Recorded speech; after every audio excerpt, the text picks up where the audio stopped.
ऋग्वैदिक काल में सामाजिक स्थिति। ऋग्वैदिक काल में समाज का संगठन गोत्र आधारित था।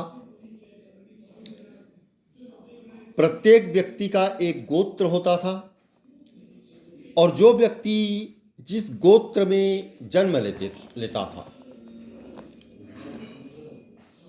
वह उस गोत्र का माना या समझा जाता था।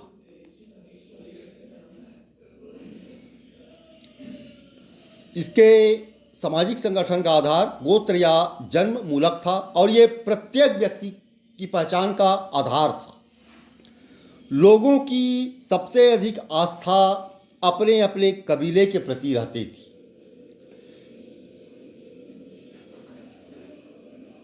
यह एक कबीलाई व्यवस्था पर आधारित समाज था।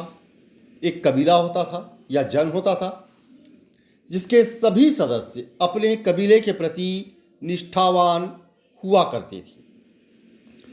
समाज की सबसे छोटी व आधारभूत इकाई परिवार या कुल था।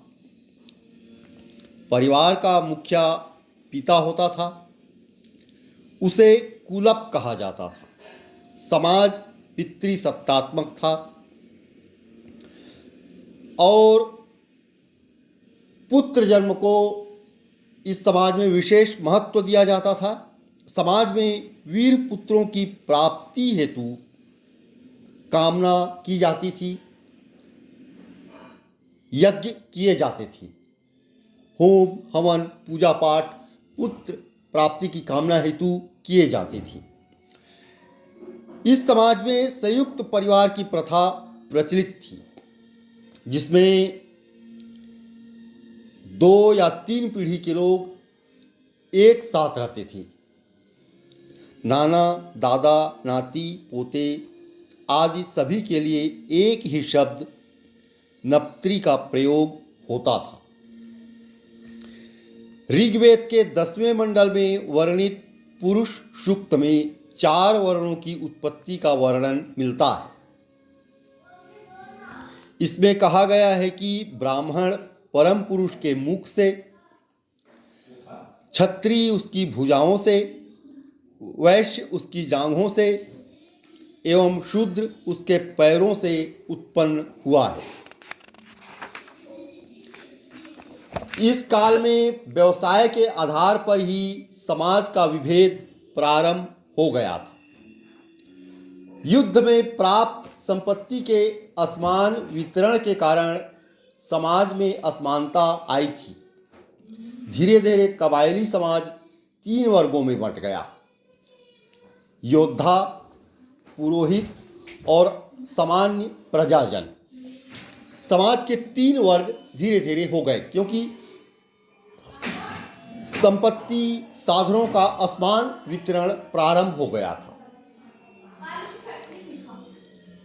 इस काल में सामान्यतः गुरुकुल पद्धति थी जहां मौखिक शिक्षा दी जाती थी। शिक्षा की चर्चा ऋग्वेद के 7वें मंडल में है। ऋग्वेद काल में दास प्रथा प्रचलित थी। पुरोहितों को दक्षिणा में दास दिए जाने का उल्लेख मिलता है जिसका प्रयोग घरेलू कार्यों के लिए होता था। दास प्रत्यक्षतः खेती के कार्य में या अन्य उत्पादक कार्यों में नहीं लगाए जाते थे। ऋग्वेद में वैद्य को भीषज कहा गया है। भीषज के रूप में अश्विन देवता को जाना जाता है। आर्यों के द्वारा शाकाहारी एवं मांसाहारी दोनों प्रकार के भोजन प्रयुक्त किए जाते थे।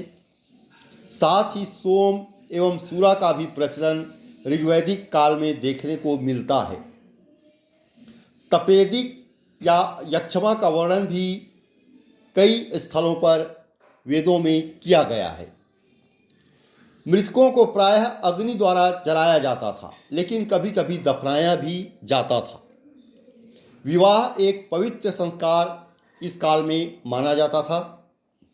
समाज में 2 प्रकार के विवाह प्रचलित थे। अनुलोम विवाह, उच्च वर्ण का पुरुष और निम्न वर्ण की स्त्री। प्रतिलोम विवाह, उच्च वर्ण की स्त्री और निम्न वर्ण का पुरुष। ऋग्वैदिक काल में 3 प्रकार के वस्त्र प्रचलित थे। नीवी या अधोवस्त्र, शरीर के निचले हिस्से में पहना जाने वाला वस्त्र, ये अधोवस्त्र या नीवी कहलाता था। वासस या उत्तरी, शरीर के ऊपर ढका जाने वाला वस्त्र, एवं अधिवासस या द्रापी, यह ऊपर से धारण की जाने वाली चादर या ओढ़नी थी, इत्यादि। आर्यों के वस्त्र का निर्माण मूलतः सूत, ऊन एवं चर्म या जानवरों की खाल से किया जाता था। इस प्रकार ऋग्वैदिक काल का समाज प्रायः संगठित हो चला था। उनके योद्धा, पुरोहित वर्ग और आम जन होते थे, और योद्धा पुरोहित वर्ग इस समाज का, राज व्यवस्था का संचालन करते थे, और युद्ध में प्राप्त संपत्ति या संपदा, संसाधनों पर उनका ज़्यादा अधिकार था। दास भी होते थे जो खेती या घरेलू कार्यों में लगाए जाते थे, किंतु खेती या उत्पादक कार्यों में उन्हें नहीं लगाया जाता था। लेकिन दास प्रथा इस काल में प्रारंभ हो गई थी। विवाह भी एक पवित्र संस्कार इस समाज में स्थापित हो चुका था, पवित्र संस्कार के रूप में। धन्यवाद।